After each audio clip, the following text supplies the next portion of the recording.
Hello students, welcome back to my channel. आज के video में हम लोग यूपी पीजीटी 2021 में आए जितने क्वेश्चंस हैं वो डिस्कस करेंगे।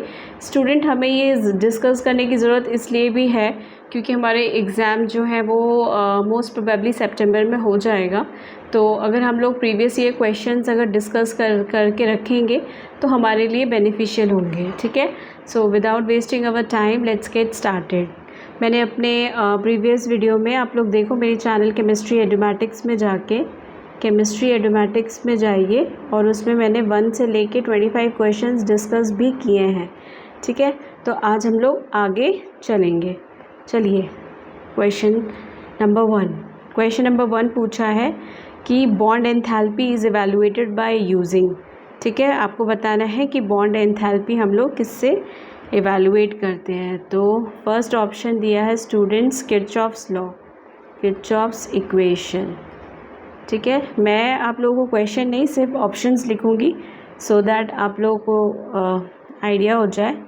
Next option is Gibbs Duhem equation. Then option 3 is Hess law.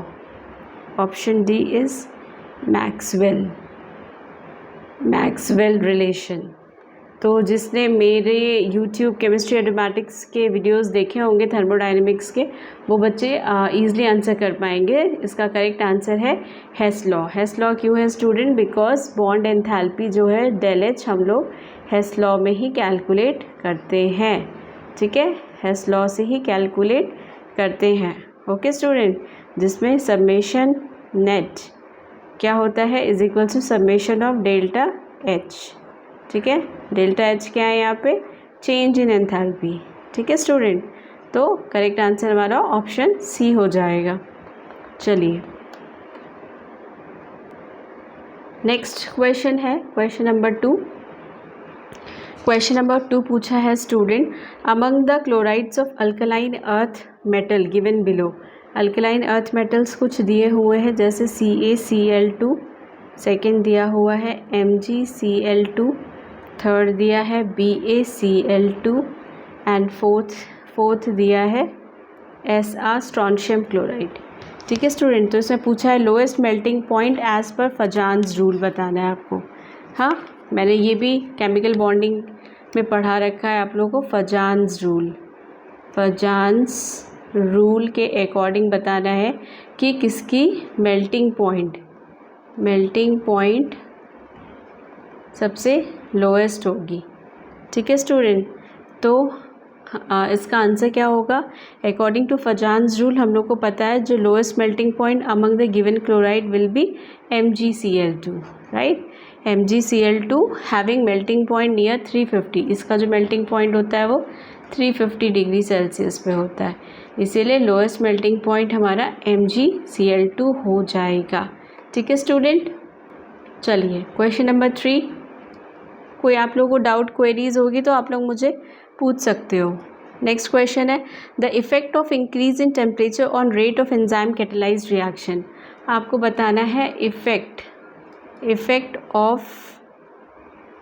Of increase. अगर आप लोग इंक्रीज़ कर दो, क्या इंक्रीज़ कर दो? टेम्परेचर इंक्रीज़ कर दो, तो रेट ऑफ एंजाइम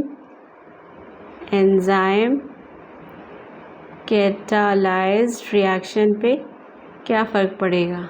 ठीक है स्टूडेंट, तो ऑप्शंस इसमें दिया है कि पहला इंक्रीज़ करेगा, increases. Option number B decreases. Option number C reaches to an optimum value and then decreases.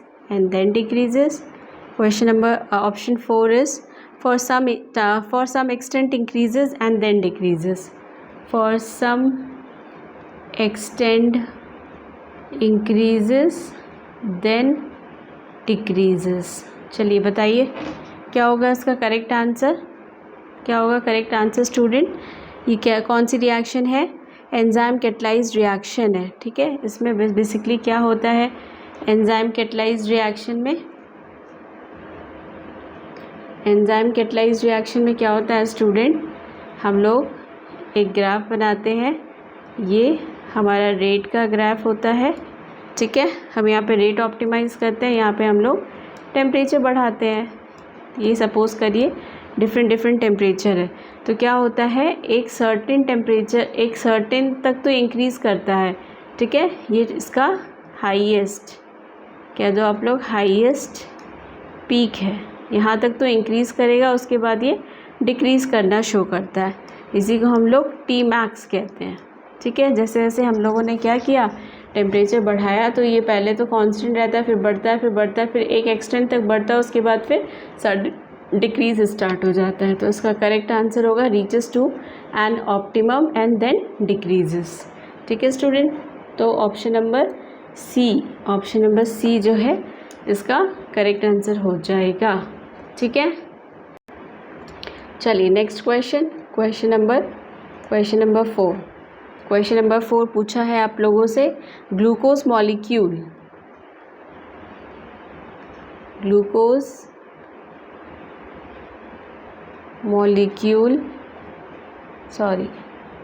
Reacts with x, ठीक है।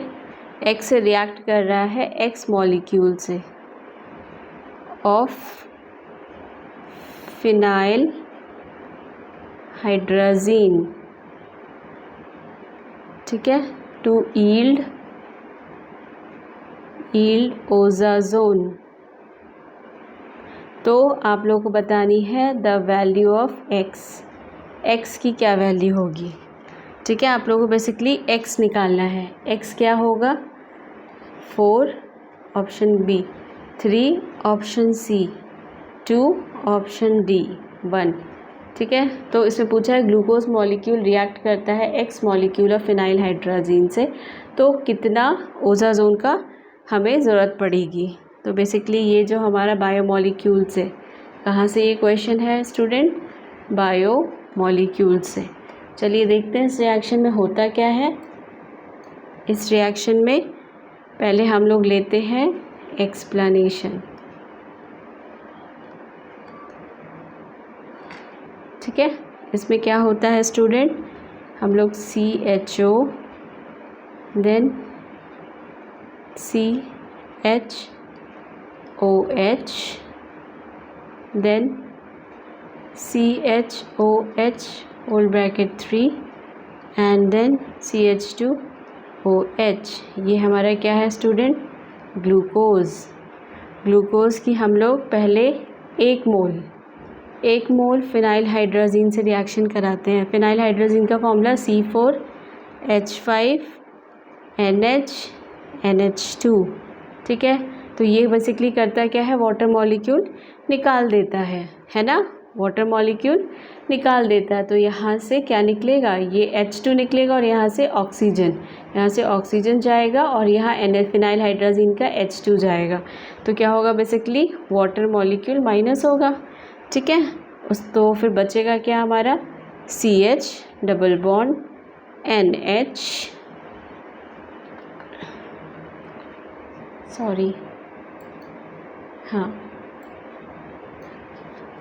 बनेगा हमारा, ये बनेगा CH double bond N then NH then C6H5 और यहाँ पे CHOH, यहाँ पे CHOH होल ब्रैकेट 3 और ये CH2OH एज इट इज़। मतलब ये सारी मॉइटी सेम रहेगी, रिएक्शन से इस सेंटर पे हुआ है, ठीक है। तो फिर हम लोग इसमें क्या लेते हैं, फिर एक मॉलिक्यूल लेते हैं, एक मोल लेते हैं हम लोग किसका, फिर से फिनाइल हाइड्राजीन लेते हैं C4H5NH2। तो इसमें क्या होता है, अभी माइनस होगा, क्या माइनस होगा, C6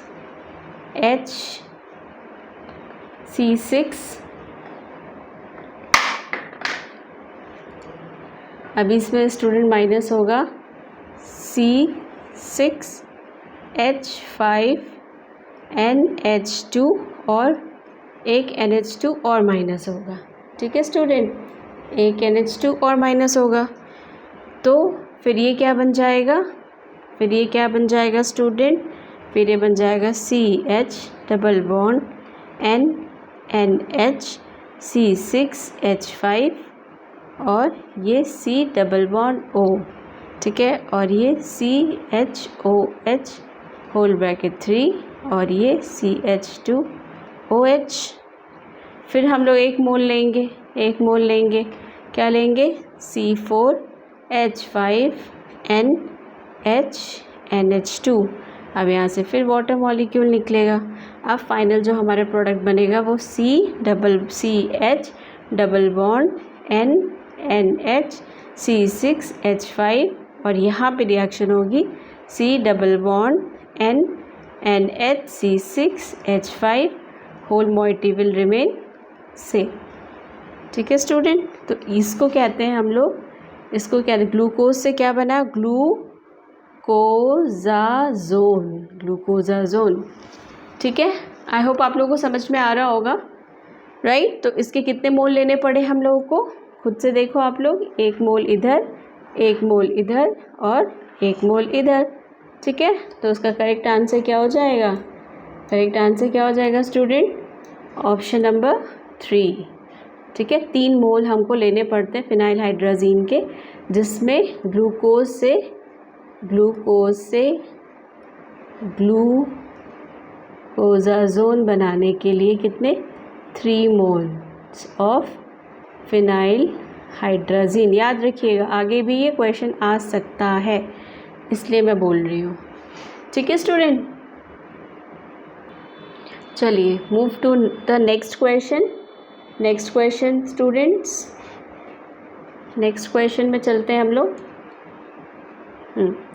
क्वेश्चन नंबर 5 में पूछा हुआ है आप लोगों को, ये मॉलिक्यूल दिया है, पिरिडीन दिया हुआ है और इसकी रिएक्शन करवाई है NaNH2 at 110 degree Celsius, second है वाटर और प्रोडक्ट दे दिया है, ठीक है स्टूडेंट। प्रोडक्ट दे दिया है ये N और यहाँ पे NH2, मतलब न्यूक्लियोफाइल ऐड हो रहा है। ये क्या है, सोडियम पॉजिटिव और ये NH2 माइनस ही तो है, तो ये न्यूक्लियोफाइल क्या कर रहा है, बेसिकली इस पोजीशन पे आके लग रहा है, राइट। तो न्यूक्लियोफिलिक कैसी रिएक्शन है ये, न्यूक्लियोफिलिक एडिशन रिएक्शन, ठीक है, न्यूक्लियोफाइल ऐड हो रहा है, फाइन। तो इसमें ऑप्शंस दे रखे हैं, आपसे पूछा है कि रिएक्शन का नाम क्या है। तो ये तो वेल नोन रिएक्शन है, जिसको कहते हैं हम लोग चिची-बाबिन रिएक्शन, चिची-बाबिन रिएक्शन, ठीक है। तो बताने की ज़रूरत नहीं है, अदर ऑप्शंस तो देखने का कोई मतलब नहीं है, तो हमारा करेक्ट ऑप्शन हो जाएगा ऑप्शन नंबर A, ठीक है। चलिए नेक्स्ट क्वेश्चन चलते हैं student, question number 6। Question number 6 पूछा है हमारा, हम जब NaNOCl की रिएक्शन करवाई है NaNO3 से, ठीक है, रिएक्ट करने पे क्या बन, रिएक्ट इन लिक्विड रिएक्शन हो किस में रही है, लिक्विड N2O4 में टू प्रोड्यूस। तो हमें प्रोडक्ट पूछा है कि प्रोडक्ट क्या होगा, ठीक है, we have to find out the product. तो ऑप्शन दिया है NO positive, option B NO3 minus, option C N2O4 and NaCl और option D NaNO3 plus NaCl, ठीक है। तो देखते हैं रिएक्शन क्या है, आंसर रिएक्शन देखिए, NOCl की जब आप लोग NaNO3 से रिएक्शन कराओगे तो क्या होगा, ये सोडियम पॉजिटिव है ना, ये इसका पॉजिटिव है, ये इसका नेगेटिव है, तो ये दोनों रिएक्शन कर जाएंगे, तो NaCl तो बनेगा ही बनेगा, प्लस बचा क्या, अब यहाँ से क्या बचा, इसका NO3 और इसका एक NO, तो दोनों को कंबाइन कर देंगे तो कितने नाइट्रोजन हो जाएंगे स्टूडेंट, 2 नाइट्रोजन हो जाएंगे। तो N2 और ऑक्सीजन कितने हो जाएंगे, 4, N2O4। ठीक है, जिसको हम लोग मेन हमारा जो बना वो सोडियम क्लोराइड और N2O4। तो किस में है ये आंसर, ऑप्शन नंबर सी। बस यही आप लोगों को करना है, बहुत इजी है, राइट। ओके, नेक्स्ट क्वेश्चन क्या है स्टूडेंट। नेक्स्ट क्वेश्चन आप लोगों का पूछा है सरफेस केमिस्ट्री से। ठीक है, surface area of an adsorbent is calculated by using which of the following method. आपसे बेसिकली क्या पूछा है, मेथड पूछ रहा है कि सरफेस एरिया कैसे कैलकुलेट करते हैं, कैलकुलेटेड मेथड पूछा है। तो ऑप्शंस आपको दिया है Freundlich equation, option B Langmuir equation, option C BET equation और ऑप्शन डी मैकबेन इक्वेशन। ये क्वेश्चन कई बार पूछ चुका है। तो surface area of an adsorbent is calculated by using, याद रखिए, BET equation. BET equation describe क्या करती है, BET ये क्या डिस्क्राइब करती है, relationship between number of gas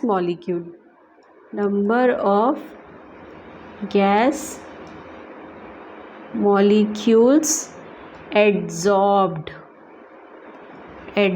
that is X at a given pressure।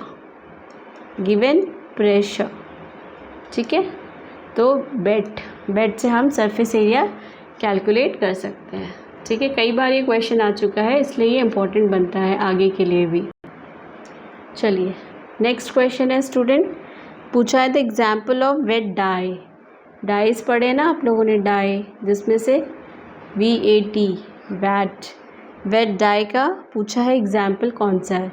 तो आपको दिया हुआ है indigo, option B alizarin, option C malachite green, option D methyl orange. बताइए वेट डाई का एग्जाम्पल कौन सा है student, indigo is an example of vat dye. क्यों, बिकॉज ये large class of water insoluble dye है। ये क्या है, ये इनसॉल्युबल डाई है पहली बात। एंड इससे होता क्या है, इससे सेल्यूलोजिक फाइबर्स में जनरली यूज़ करते हैं। ठीक है स्टूडेंट, सेल्यूलोजिक फाइबर में। तो वेट डाई का बेस्ट एग्जाम्पल क्या है, इंडिगो भी है और एल्जेरिन भी है। लेकिन अब कमीशन ने आंसर इसी को माना है, तो हम लोग भी इसी को मानते हैं, बट जिन्होंने ये टिक किया है उसको भी पूरे मार्क्स मिले हैं। So don't worry about this.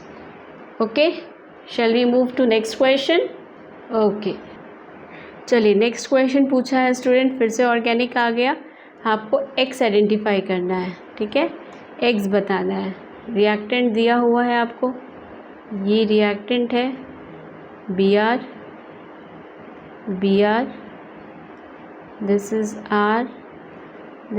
R, reaction हो रही है बुली की प्रेजेंस में, BuLi पॉजिटिव होता है, ये न्यूक्लियोफाइल होता है इसका। तो आप लोगों को X बना प्लस क्या बना, R बना, CH double bond CH R बना। ठीक है, तो आपको X बताना है।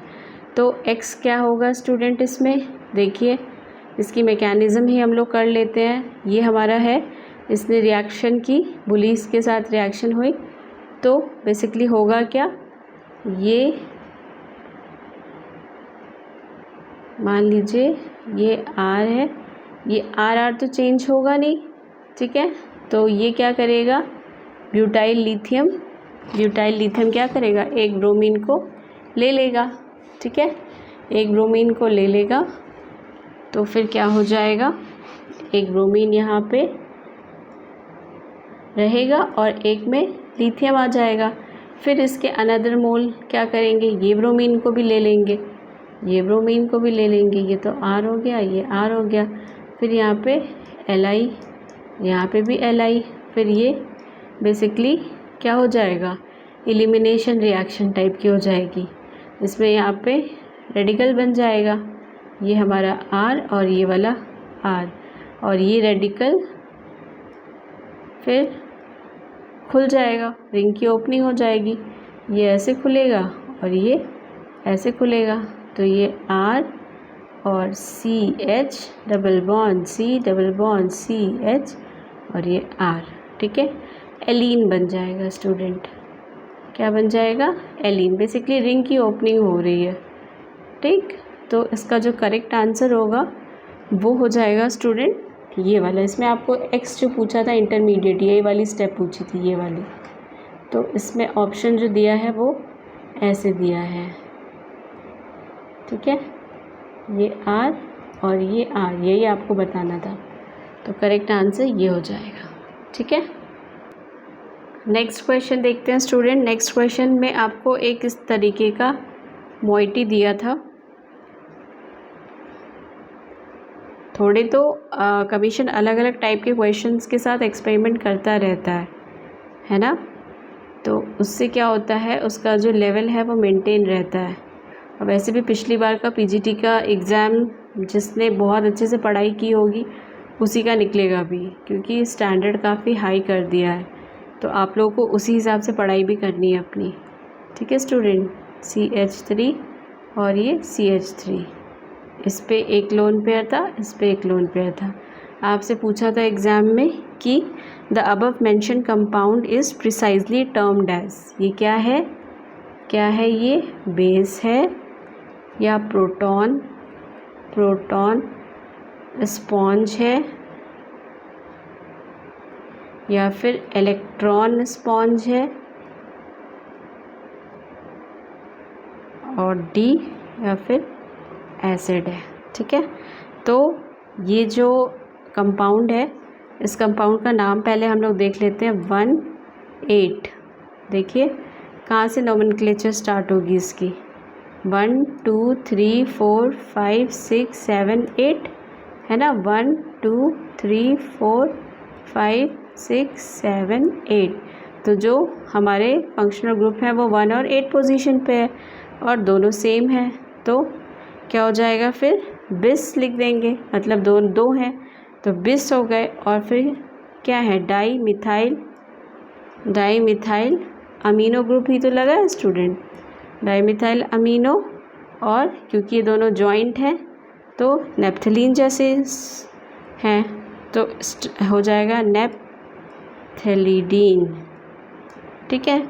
इसी को कहते हैं प्रोटॉन स्पॉन्ज। ये क्या है स्टूडेंट, प्रोटॉन स्पॉन्ज है, ठीक है। तो करेक्ट आंसर हो जाएगा option B. Move to the next question. Next question में स्टूडेंट बोला है कि CFSC दिया हुआ है, CFSC ऑफ COCl6 4-, ठीक है। इसकी CFSC कितनी दी हुई है, 18,000 सेंटीमीटर इनवर्स, ठीक है। फॉर, तो पूछा हुआ है डेल्टा T, पूछा है delta T for this compound COCl4 2- के लिए पूछा है कि डेल्टा T की वैल्यू क्या होगी। तो हम लोगों को पता है कि जो डेल्टा T होता है वो क्या रिलेशन होता है स्टूडेंट, 4/9 डेल्टा ऑक्टाहेड्रल, मतलब delta tetrahedral is 4/9 of delta octahedral, और ये ऑक्टाहेड्रल कंपाउंड है जिसकी CFSC 18,000 सेंटीमीटर इनवर्स है। तो आपको क्या पूछा है कि डेल T मतलब डेल ऑफ टेट्राहेड्रल का क्या होगा। तो बस आप लोगों को क्या करना है, डेल T निकालने के लिए 4/9 इंटू 18,000 कर दीजिए, 18,000 कर दीजिए, तो आंसर आ जाएगा। आंसर कितना आ जाएगा स्टूडेंट, 8,000। कितना आ जाएगा 8000 सेंटीमीटर इनवर्स। ठीक है, तो इसका आंसर 8000 सेंटीमीटर इनवर्स जिसने किया होगा उसका। चलिए नेक्स्ट क्वेश्चन पूछा है, for which group of cation the magnetic moment can be given by spin only formula. ठीक है, स्पिन ओनली फॉर्मूला। उसने कुछ कंपाउंड दे रखे हैं जैसे कि गैडोलियम 3 पॉजिटिव दिया है एंड उसी के साथ Lu 3 पॉजिटिव दिया है, 3 पॉजिटिव। ऑप्शन नंबर बी है Yb 3 पॉजिटिव, लेंथेनाइट का क्वेश्चन है, and Tm 3 positive. Option number C cerium 3 positive and Nd 3 positive, and last option है Pm 3 positive and OH 3 positive. ठीक है स्टूडेंट, तो आपको स्पिन ओनली फॉर्मूला बताना है। तो हमें पता है, हमें क्या पता है स्टूडेंट कि ये सारे क्या है हमारे F ब्लॉक एलिमेंट्स हैं। ठीक है, F ब्लॉक एलिमेंट्स हैं, और F ब्लॉक एलिमेंट में जो हमारा म्यू होता है, म्यू वो हम लोग किस फॉर्मूले से निकालते हैं, L +1 प्लस n प्लस 2 है ना, अंडर रूट इस फॉर्मूले से निकालते हैं, जहाँ पे n क्या है student, number of unpaired electron है ना, नंबर ऑफ अनपेयर्ड इलेक्ट्रॉन। तो अगर हम लोग ऑप्शन देखें, अगर हम लोग पहला ऑप्शन पिक करते हैं, पहला ऑप्शन क्या है Gd। ठीक है, पहला ऑप्शन हम लोग पिक करते हैं Gd 3 पॉजिटिव के लिए देखें तो ये क्या है, इसकी कॉन्फ़िगरेशन क्या होती है, F7 कॉन्फ़िगरेशन होती है। और Lu 3 पॉजिटिव के लिए देखें तो कितनी होती है, F14 होती है ना स्टूडेंट, F14 होती है। तो बस आप लोग को क्या करना है, इसमें फिल करना है इसको।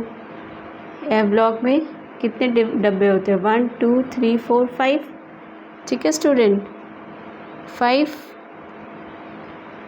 5 होते हैं कि 7 होते हैं, बताइए। 1 2 3 4 5 6 7 होते हैं। ठीक है, तो बस आप लोग इसमें फिल करिए इलेक्ट्रॉन, जैसे F है 1 2 3 4 5 6 7 हो गया है ना, तो 7 हो गया। और यहाँ पे जो बीच वाला होता है ये 0, यहाँ पे क्या होता है +1 +2 +3 -1 -2 -3। तो ये क्या है, 3 इसके प्लस होंगे और यहाँ पे माइनस हो जाएंगे, तो L की वैल्यू 0 हो जाएगी। तो म्यू की वैल्यू आप लोग इस फॉर्मूले से निकाल लोगे। ठीक है, n और ब्रैकेट में n+1 number of unpaired electron. तो इसमें नंबर ऑफ़ अनपेयर्ड इलेक्ट्रॉन कितने हो जाएंगे, 7 है, तो अंडर रूट कर लो 7 और 7 + 1 तो कितना हो गया, ये तो 8 हो गया, तो अंडर रूट 7 × 8, तो 7 × 8। ठीक है, तो इससे हम लोग स्पिन ओनली फार्मूला कैलकुलेट कर सकते हैं। उसी तरीके से Lu 3 पॉजिटिव में भी नंबर ऑफ़ अनपेयर्ड इलेक्ट्रॉन कितने हो जाएंगे, 0 ही तो होंगे। 7 ऐसे भरेंगे, 7 फिर ऐसे भरेंगे, राइट। तो अनपेयर्ड इलेक्ट्रॉन तो कोई नहीं बचा, तो इसके केस में n की वैल्यू 0 हो जाएगी। तो यही वो हमारे दोनों कॉम्बिनेशंस हैं जिसमें हम लोग स्पिन ओनली मैग्नेटिक मूवमेंट फॉर्मूले से इसका कैलकुलेट कर सकते हैं। ठीक है स्टूडेंट, चलिए आगे चलें। चलिए move to the next question. Next question में पूछा है allene on reaction with dilute sulphuric acid. Allene की रिएक्शन कराई है, allene plus dilute sulphuric acid की रिएक्शन करवाई है। ठीक है, तो पूछा है कि प्रोडक्ट क्या होगा। तो पहले ड्रॉ कर लेते हैं हम लोग एलीन का स्ट्रक्चर। यही तो होता है allene plus dilute sulphuric acid, मतलब एसिडिक मीडियम में रिएक्शन हो रही है, तो क्या हो जाएगा, ये C डबल बॉन्ड C और ये H, ठीक है स्टूडेंट, H हो जाएगा, राइट। रिएक्शन होगी कहाँ बेसिकली, रिएक्टिंग सेंटर कौन सा होगा, एक तो ये वाला सेंटर होगा और एक ये वाला सेंटर होगा। डाइल्यूट सल्फ्यूरिक एसिड है ना, सल्फ्यूरिक एसिड है, तो मतलब H2SO4, H2SO4, राइट। तो इसमें क्या होगा, एक तो H का एडिशन होगा और एक OH माइनस और एक H पॉजिटिव, यही तो आएगा, ठीक है। तो इस वाले सेंटर पे हमारा OH लगेगा और इस वाले सेंटर पे H लगेगा, फिर क्या होगा, ये हमारा बनेगा सिंगल बॉन्ड, वेट, ठीक है। ये बनेगा हमारा carbon, double bond, carbon, then single bond, एक H, दो H, तीन H, और ये जो बीच वाला कार्बन है इस पे हमारा OH लग जाएगा, ठीक है स्टूडेंट। फिर ये क्या कर जाएगा, टॉटोमराइज कर जाएगा, टॉटोमेरिज्म हो जाएगा इसमें। तो फिर ये CH3, C double bond O, CH3, acetone का फॉर्मेशन कर लेगा, एसीटोन, राइट। तो इसमें जो भी आंसर ऑप्शन आपका CH3, C double bond O, CH3 आए, option B is the correct answer, okay. चलिए आगे चल। नेक्स्ट क्वेश्चन है स्टूडेंट, पूछा है if the gold number of colloidal solution दिया है A, B, C, ठीक है, और इनका गोल्ड नंबर, क्या gold number in colloidal solution A, B और C का हमें A का दिया है 0.1, B का दिया है 2.5, C का दिया है 20, ठीक है। तो रिस्पेक्टिवली पूछा है the order of protective power of these colloidal, तो हमको प्रोटेक्टिव पावर पूछा है, प्रोटेक्टिव पावर बताना है। तो आप लोग जान लीजिए कि जो प्रोटेक्टिंग होगा, प्रोटेक्टिंग पावर जो होती है वो इन्वर्सली प्रोपोर्शनल होती है किसके, गोल्ड नंबर के, ठीक है। ये बात आप लोग याद कर लो, protecting power of colloidal solution is inversely proportional to gold number, ठीक है। तो ऑर्डर हमें पता चल गया, इसका सबसे ज़्यादा है तो इसका क्या हो जाएगा, प्रोटेक्टिंग पावर सबसे कम हो जाएगा, तो 0.1 is greater than 2.5 is greater than 20, तो order A greater than B greater than C, तो करेक्ट आंसर ऑप्शन नंबर 2, ठीक है, correct answer option number B। बहुत इजी है ये तो, राइट। नेक्स्ट क्वेश्चन पूछा है student, which one is not nucleophilic reagent in the following. आपको ऑप्शंस दे रखे हैं, CH3 पॉजिटिव, ऑप्शन बी दिया है NH2 पॉजिटिव, ऑप्शन सी है CH2, ऑप्शन डी है RO और R। पूछा है कि कौन सा इसमें में से not nucleophilic reagent, non nucleophilic reagent. तो हम लोग को पता है स्टूडेंट न्यूक्लियोफिलिक रिएजेंट क्या होते हैं, इलेक्ट्रॉन रिच होते हैं, है ना। जो न्यूक्लियोफिलिक रिएजेंट्स होते हैं स्टूडेंट, ये कैसे होते हैं, इनकी पहली क्वालिटी क्या है कि ये इलेक्ट्रॉन रिच होंगे, ठीक है, इलेक्ट्रॉन रिच होंगे in nature due to it act as because ये न्यूक्लियोफाइल की तरह काम करते हैं। दूसरा क्या चीज़ है, ये जो कार्बीन होता है स्टूडेंट, जैसे ये CH2 है, सिंपल कार्बीन है, इसमें क्या होते हैं 6 इलेक्ट्रॉन्स होते हैं। कितने इलेक्ट्रॉन होते हैं, 2 इससे मिलता है बॉन्ड, मतलब 2 बॉन्ड कैसे बनते हैं, ये H, ठीक है, इसकी वैलेंसी, तो एक ये इससे भी बनेगा, मतलब कोई ऐसा तो ग्रुप होगा ना जिससे ये अटैच होगा, ठीक है। और एक ये तो 1 2 3 4 5 6 ठीक है, तो 6 इलेक्ट्रॉन है इसमें, and it is electron deficient, so carbene is not act as a nucleophile.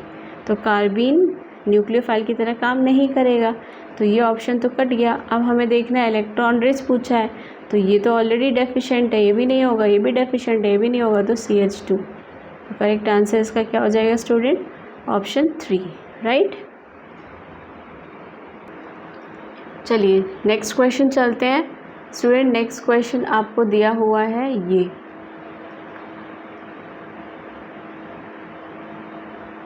ये आपको मोइटी दी हुई है Na(C2H5OH), आपसे X पूछा है। तो ऑप्शंस आपको कौन कौन से दिए हैं? एक ऑप्शन आपको दिया है ये, ऑप्शन नंबर बी है रिंग, ऑप्शन नंबर सी है, ऑप्शन नंबर डी है,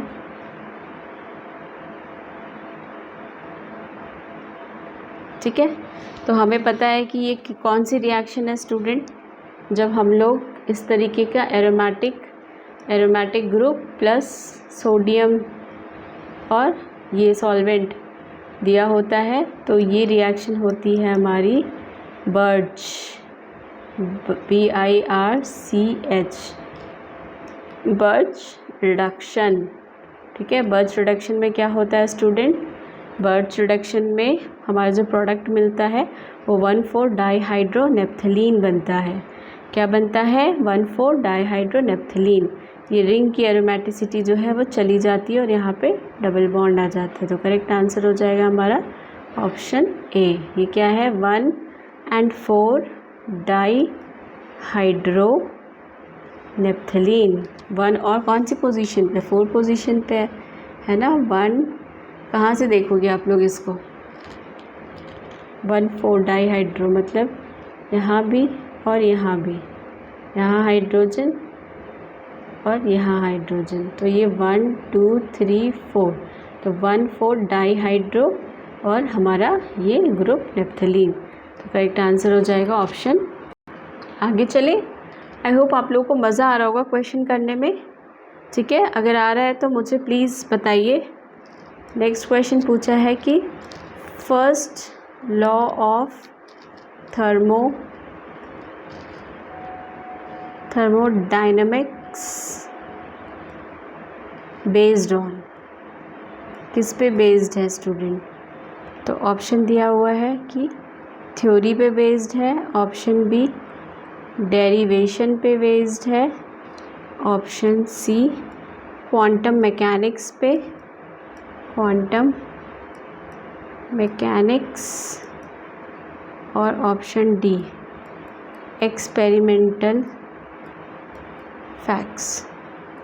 तो बताइए फर्स्ट लॉ ऑफ थर्मोडायनेमिक्स किस पे है? एक्सपेरिमेंटल फैक्ट्स पे ही तो है ना, जिसमें हम लोग क्या पढ़ते हैं? del U is equals to DQ plus W, यही तो पढ़ते हैं। तो ये totally and totally experimental fact पे ही डिपेंडेंट है। ठीक है, ना तो थ्योरी बेस्ड है, ना तो डेविएशन बेस्ड है, ना तो थ्योरी बेस्ड है, ना डेविएशन, ना quantum mechanic, it is experimental. Next question चलते हैं स्टूडेंट। नेक्स्ट क्वेश्चन पूछा है एसिडिटी का ऑर्डर। आपको ऐसे 4 कंपाउंड्स दिए हैं, उसमें आपको एसिडिटी का ऑर्डर पूछा है। देखिए, अगर आप लोगों को वीडियो इंटरेस्टिंग लग रही है तो प्लीज़ लाइक भी कर दीजिए और अपने मेरे चैनल को जल्दी से जल्दी सब्सक्राइब कर लीजिए। ठीक है, मैं सारे जितने असिस्टेंट प्रोफेसर के एग्ज़ाम्स और पीजीटी के एग्ज़ाम्स केमिस्ट्री के हुए हैं डिफरेंट स्टेट्स के, ऐसे ही सब के क्वेश्चंस आप लोगों के सामने लेके आऊँगी, सो दैट जो भी क्लैरिटी होगी वो क्लियर हो जाएगी। तो आपको इसमें एसिडिटी का ऑर्डर बताना है। तो एसिडिटी का ऑर्डर देखने के लिए हम लोग क्या देखते हैं स्टूडेंट, कि जो CH3 ग्रुप होता है, मतलब जो इलेक्ट्रॉन रिलीजिंग ग्रुप होता है, वो क्या होता है, उसकी एसिडिटी क्या होती है स्टूडेंट? वो एसिडिटी को क्या करता है? कम करता है ना। तो इसमें जो ग्रुप लगे हुए हैं वो देखिए, एक तो ये इलेक्ट्रॉन विड्रॉइंग ग्रुप है, ये भी इलेक्ट्रॉन विड्रॉइंग ग्रुप है, ये इलेक्ट्रॉन रिलीजिंग ग्रुप है, तो ये तो कम करेगा। तो श्योर शॉर्ट है कि ये वाला तो सबसे कम हो जाएगा। ठीक है, आप इसे नंबर दे दो 1 2 3 और 4। तो 2 की तो सबसे कम हो जाएगी क्योंकि इस पर इलेक्ट्रॉन रिलीजिंग ग्रुप लगा है। अब देखिए इलेक्ट्रॉन विड्रॉइंग ग्रुप क्या करता है, रेट ऑफ मतलब एसिडिटी को बढ़ाता है, जिसमें से भी पैरा वाला सबसे ज़्यादा। तो 4 का ऑर्डर सबसे ज़्यादा, फिर 3 का ऑर्डर सबसे ज़्यादा, फिर 1 का ऑर्डर, फिर 2 का ऑर्डर। ठीक है स्टूडेंट, तो हमारा करेक्ट आंसर एसिडिटी का ऑप्शन नंबर 4 हो जाएगा। राइट, चलिए नेक्स्ट क्वेश्चन पूछा है। नेक्स्ट क्वेश्चन भी ऑर्गेनिक का ही है। ये दिया है +CH3 होल ब्रैकेट 3 और C डबल बॉन्ड OCl, इसकी रिएक्शन AlCl3। आप सभी को पता है जब AlCl3 एरोमेटिक ग्रुप और इस तरीके का सब्स्टिट्यूएंट दिया होता है तो उसको हम लोग कहते हैं फ्रिडल-क्राफ्ट रिएक्शन। क्या कहते हैं स्टूडेंट? Friedel-craft reaction. ये कौन सी रिएक्शन है?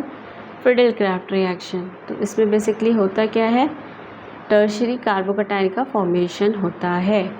ठीक है, तो ये बेंजीन की reaction CH3 whole bracket 3 C double bond OCl in presence of AlCl3 करने से ये रिंग के ऊपर C और CH3 होल ब्रैकेट 3 आ जाता है स्टूडेंट।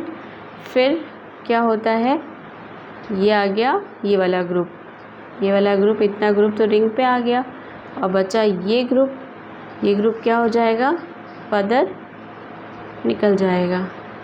तो जो हमारा फाइनल प्रोडक्ट बनता है वो मतलब रिंग के ऊपर कार्बन के ऊपर CH3 के 2 मॉलिक्यूल। तो कार्बन है ये CH3 और ये CH3। ठीक है, CH3 फाइन स्टूडेंट। तो हमारा करेक्ट आंसर हो जाएगा ऑप्शन नंबर A। चलें आगे।